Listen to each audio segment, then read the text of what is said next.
Another YouTube video following up on the name game of advisor versus advisor, spelled E-R-O-R. We're going to look at how the word suitability, which is supposed to protect you by the regulators and the dealers, and how it picks your pocket to the tune of about 38 billion a year or $1 billion every 9 days in Canada. Start with the U.S. FINRA, self-regulatory body in the U.S. They work for brokers' interest and dealers, so you've got to take with a reasonable grain of salt what they say. FINRA's suitability rule states that firms and their associated persons must have a reasonable basis to believe that a transaction or investment strategy that they recommend is suitable for the customer. Now, I'll tell you how good that goes when you get into an argument with your dealer on whether something is suitable, because this is very subjective. You get them standing up with this many guys, expert witnesses, $20,000 experts in $2,000 suits standing up saying, "Yes, Your Honor, I believe that the investment was suitable." And before you know it, you are dead in the water and your money's gone. The reason they love that suitability word is because it's vague, subjective, and it's meaningless. And they use that to pocket an awful lot of money, and I'll show you that. Here's the Canadian rules. Each dealer member, when recommending to a customer a security, shall use due diligence to make sure it's suitable. And the same thing applies. When you get into a dispute, you've got to argue due diligence and a meaningless term while they swear out an oath with their experts to say that they're right. And it's really quite sad to watch that happen. I've done it many times. Here's North American Securities Dealers Rule 2310. Broker-dealer making the recommendation must have grounds for believing that the recommendation is suitable. And I'd have to tell you again that in the suitability judgments and rules, these guys go so far out of their way to not include costs as one of the most important things in determining suitability. They talk about the customer's objectives and other such information considered reasonable. And again, it's considered reasonable which information they're going to use. As a former salesman, I'll tell you the most reasonable information you're ever going to find, the most important, is how much commission is in it for the salesperson. And if that harms the customer's interest, can we still get away with saying that the recommendation is suitable? It's still an investment. Yes, we can. We can sell anything, including dirty water, and it's still suitable. Suitable is a word like drinkable. Here's this Ontario Securities Commission in Canada and the Canadian Securities Administrators looking at a standard of conduct for advisors and dealers, exploring the appropriateness of introducing a best interest duty when advice is provided to retail clients. Can you believe that the guys who say we protect you are actually just exploring an idea that maybe the advice given to people might have to be advice that's in their best interests? So they've played with the term advice as if it's some kind of cheap product that doesn't require any kind of quality anymore. It's commoditized, and they play with the E and the O on advisors as well. Here's a list of all the people who have either supported it or complained against it. I'll give you one example. Here's one of the top banks in the world, Canadian Imperial Bank of Commerce, and they write, CIBC believes that advisors and dealers should act in their clients' best interest at all times. However, after a lot of verbiage, this may actually harm investors, as it may reduce the number of advisors and dealers who can meet the requirements. So in other words, if we have to raise the standards so when we're giving you advice, the advice has to be good or in your best interest, we may not actually be able to do that. We might have to cut staff.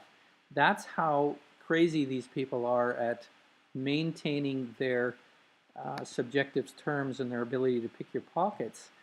The Canadian Securities Administrators, they say they're protecting investors, and again, they're starting to further just a discussion of a statutory best interest duty. So they're playing games with customers. and the value is fantastic to them. Financial Post, they've been playing this game, financial advisors still out of reach.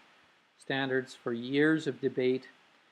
Securities regulators in Canada are paid as high as $700,000 and up at the provincial level to, I think, do the bidding of the industry.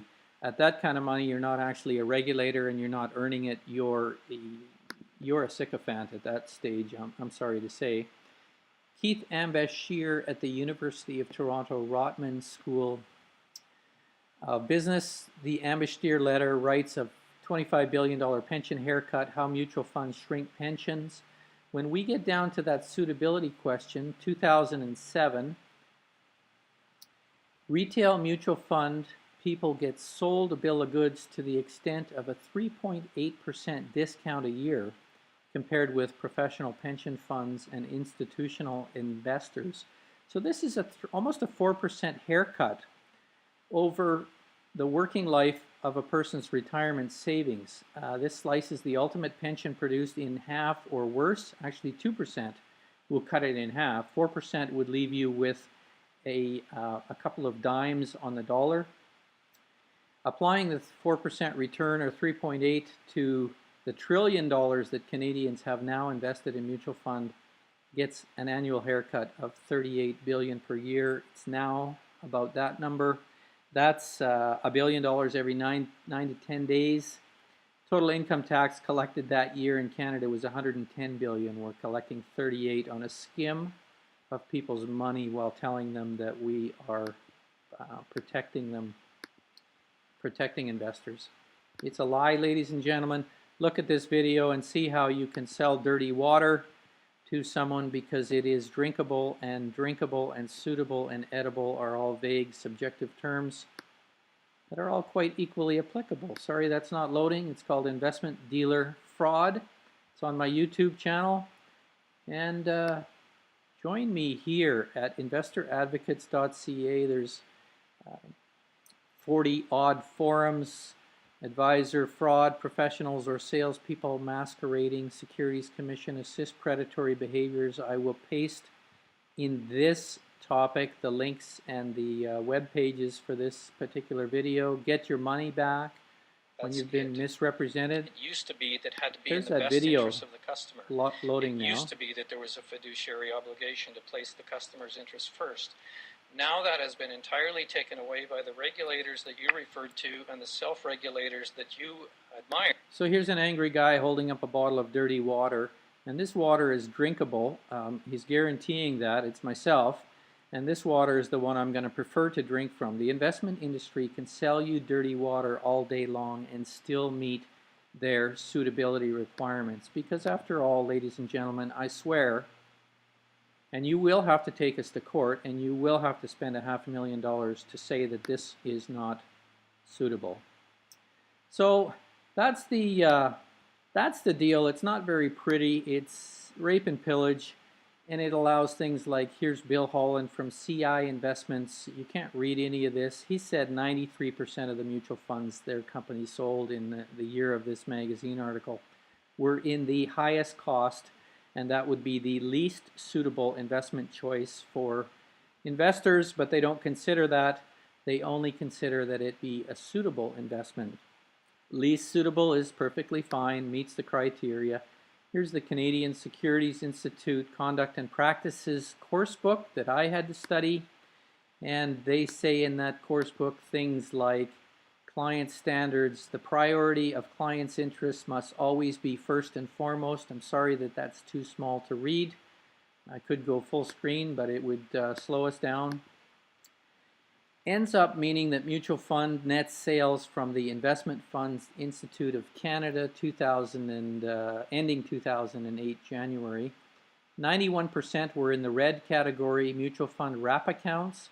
These are the most expensive products that you can possibly lay your hands on. They consist of house brand funds, which make the investment dealer up to 26 times more money, according to studies by the Ontario Securities Commission, instead of selling standalone mutual funds, which only sold 9%. So house brand funds would be in this wrap account category.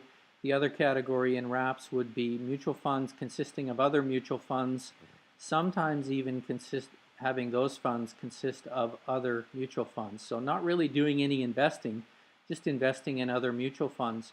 So there's a layer of fees on top of a layer of fees on top of a layer of fees, and that helps salespeople get rich, ladies and gentlemen, and investment customers get poor. And I would like you to join me on my website, on social media at Investment Industry Fraud, on Twitter, and email me at visualinvestigations@shaw.ca if you're suffering from this kind of abuse or would like to protect yourself from this kind of abuse.